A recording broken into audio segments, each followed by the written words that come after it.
Marcel Botton, bonsoir. Vous êtes le président de l'agence Nomen. Vous êtes le spécialiste français pour trouver des nouveaux noms. Vous êtes à l'origine, alors, il y en a une ribambelle. Hein. Le compteur Linky, c'est vous qui avez trouvé ce nom. Linky, la banque Natixis, c'est vous. La voiture Twingo, c'est vous. Le Vélib, Vivendi, Thales, Safran, Pôle emploi, c'est vous qui avez inventé tous ces noms à l'occasion de fusion. Alors, vous êtes la personne à tomber, pour commenter, adéquate, voilà, pour commenter les nouveaux noms de ces régions qui ont fusionné et qui doivent s'inventer de nouveaux noms. Alors, nous avons notamment la région Nord-Pas-de-Calais-Picardie qui a fusionné et on va voir la carte qui va se trouver un nouveau nom, voilà. D'abord, pourquoi doit-elle se trouver un nouveau nom? C'est franchement trop long, Nord-Pas-de-Calais-Picardie. Si vous étiez conseiller, là, monsieur Bertrand, vous lui direz, ah non, c'est pas possible. Alors on a une règle, nous, qui est un nom ne peut pas faire plus de 4 syllabes. C'est pas possible. Bon. Que ce soit un nom de pizza, un nom de société, un nom de région, peu importe. Plus de 4 syllabes, ça ne se pratique pas, ça sera forcément raccourci. Donc, ah oui, parce que sinon, de force, en fait, les gens le raccourciront. Ah bah oui, alors soit ils prendront les initiales, soit ils prendront les premières syllabes et ça deviendra le Nord. Alors, puisque ça doit être raccourci de toute façon, autant anticiper. Alors, du coup, c'est Hauts-de-France qui a été sélectionné, qui a été préféré à Terre-de-France ou Nord-de-France. Qu'en pensez-vous de ce nom, Hauts-de-France? Ça fait un peu de toilette, non? Et Haut, c'est H-A-U-T. Hein. H-A-U-T, quand même. Ça a été beaucoup critiqué sur les réseaux sociaux, mais dès qu'il y a des nouveautés, tout le monde critique. Mais bon, il y avait d'autres noms possibles. Terre-de-France et Nord-de-France, vous en pensiez quoi? Alors Nord, il paraît qu'il fallait gommer justement le nom Nord parce que les Picards étaient jaloux. Oui, ça suggérait. On désignait le tout par la partie, ce qui se fait, mais bon, on a essayé de faire un compromis. Alors, le Haut, c'est toujours un peu paradoxal parce que je vous rappelle quand même que la géographie, on met le Nord en haut, mais c'est une pure convention. Je ne sais pas si vous avez déjà vu des cartes à l'envers, mais ça existe. Il y en a en Australie, par exemple, c'est extraordinaire. Vous avez l'Australie en haut, la France retournée, la Grande-Bretagne, etc. Donc, c'est le haut, c'est une convention. Mais peu importe, c'est une convention qui est... C'est vrai qu'en CE1, on ne dit pas en haut sur une carte, on dit au nord. Il faudrait, oui. Hein, bon. Ce serait mieux, Alors, on va écouter quelques réactions de... Comment on dit d'ailleurs? Des autistes, des hauts-français, des hauts-tois. Alors, c'est un vrai problème, on va en reparler, si vous voulez. Alors, on va écouter quelques réactions des habitants de la future région Hauts-de-France, voilà. Ça fait un peu aristocratie. Non, ça fait bourgeois, j'aime pas. C'est un côté médiéval, peut-être. On aurait dû rester avec notre région, la Picardie, et fier d'être Picard. Moi, je suis né dans l'Aisne et j'aurais bien aimé que ce soit Picardie. Pourquoi? Parce que c'est une identité qui date, mais bon, Hauts-de-France. Moi, je trouve que ça met tout le monde d'accord sur les 3 départements. Je suis étonné parce que les gens râlent pas trop. Parce qu'en général, un nouveau nom, c'est systématiquement critiqué, vous qui en avez inventé une ribambelle. Pas toujours. Quand ça touche à l'identité des gens, là, on touche quand même à quelque chose de leur tripe. Hein. La dame, elle est picarde.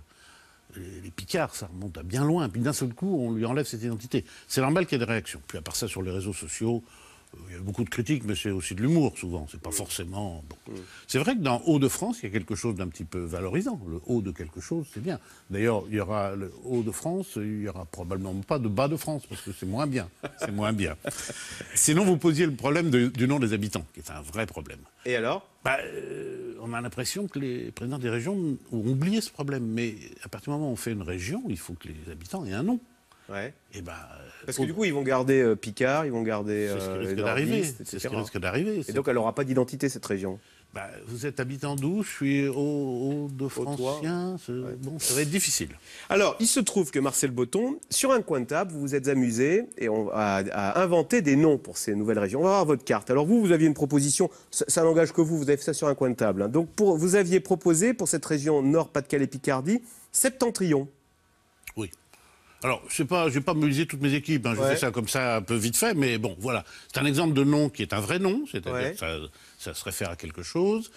On peut dire les septentrioniens ou les septentrionistes, ça marche. Le nom a une longueur raisonnable. Et ça évoque bien le Nord, effectivement. Alors, autre exemple, par exemple, pour la fusion Auvergne-Rhône-Alpes, vous proposez Rodanie. Alors, on sait que Laurent Wauquiez, lui, proposait Aura, qui est la Auvergne et Rhône-Alpes. C'est pas une bonne idée, ça, Aura? C'est pas une mauvaise idée, c'est un acronyme intéressant. Les acronymes, vous n'êtes pas fanat, parce que regardez, PACA, je vois que vous l'avez remplacé par Provence-Riviera. Les acronymes, ça manque un peu de storytelling, je dirais. Hein. Bon. La Rodanie, on peut raconter une histoire, il y a un passé, si vous voulez. Dès qu'on fait des acronymes, Bon, c'est pas forcément mauvais, mais il manque une histoire. Puis les acronymes, c'est quelque chose de récent. Ça se faisait pas autrefois, les acronymes. Hein. C'est nouveau. Ouais. Alors tout de suite, ça donne une connotation un petit peu contemporaine, je dirais. C'est quoi un bon nom? C'est un nom qui doit plaire aux habitants, qui doit plaire à l'extérieur, aux touristes, qui doit être prononçable dans toutes les langues? Oui, alors... Ça dépend. Enfin, je parle trop, là, je vous laisse. Non. tout ça est un peu vrai. Un bon nom, dans le domaine géographique, c'est un petit peu particulier. De quoi rêvent tous les élus? Ils pensent à leur carte de visite, comme les PDG pensent à leur carte de visite. Ouais. Je vais sortir ma carte de visite et il va y avoir le nom dessus. Ouais. Et là, ils s'imaginent au Japon, à Tokyo, je ne sais pas où, à Shanghai ou aux États-Unis, et il sort sa carte de visite. Et il a envie qu'on dise « Ah, oui, c'est vous ». Bon. Et ça, il faut quelque chose qui soit connu dans le monde entier. D'ailleurs, je ne sais pas si vous avez suivi, mais Valérie Pécresse elle-même s'est posé la question pour l'Île-de-France, alors qu'il y a pourtant... Alors, vous avez proposé de rebaptiser les Franciliens Lutetia, la région.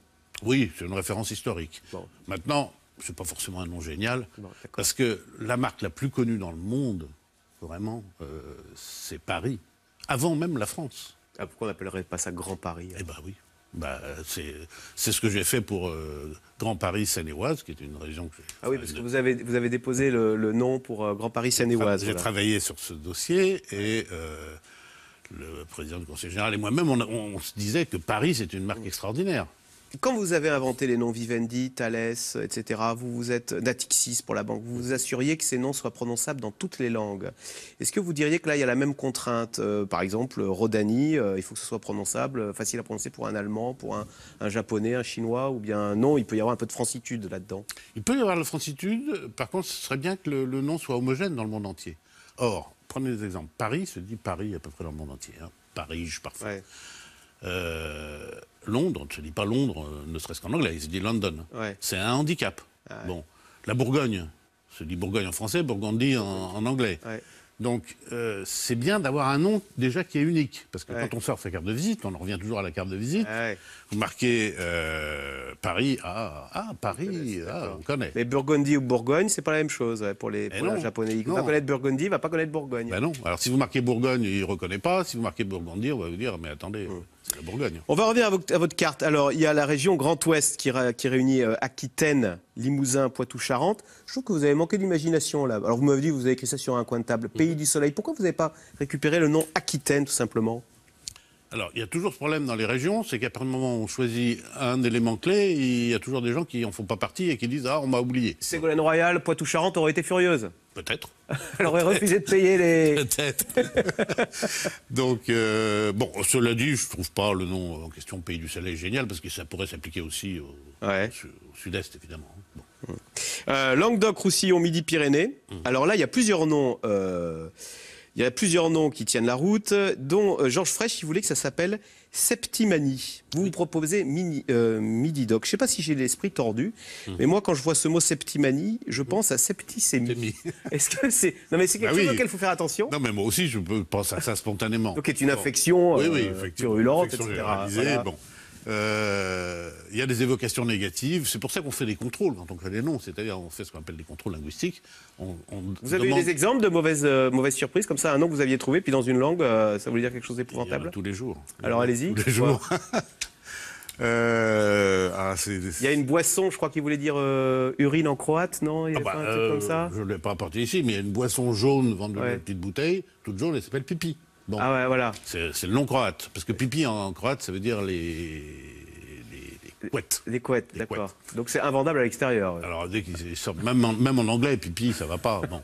Donc ça, il y en a plein. Il y en a eu sur les noms de voitures. On a souvent cité des exemples et tout ça. Et ça pourrait s'appliquer aux noms de région. Or, à ma connaissance, il n'y a pas eu de contrôle linguistique fait sur ces noms de région. Il faudrait le faire. Il faut aller voir au Japon ce que ça donne aux France et tout ça. On ne sait pas. Hein. Eh ben, merci beaucoup. On va voir donc si la région Midi-Pyrénées retient votre proposition Midi-Doc, qui mettrait tout le monde d'accord, donc entre le Languedoc-Roussillon et Midi-Pyrénées. Merci beaucoup Marcel Botton, donc président de l'agence Nomen, qui gratuitement donc avait imaginé cette carte des nouvelles régions. Merci beaucoup. Merci. Excellent. Et restez avec nous tout de suite, c'est dans l'air.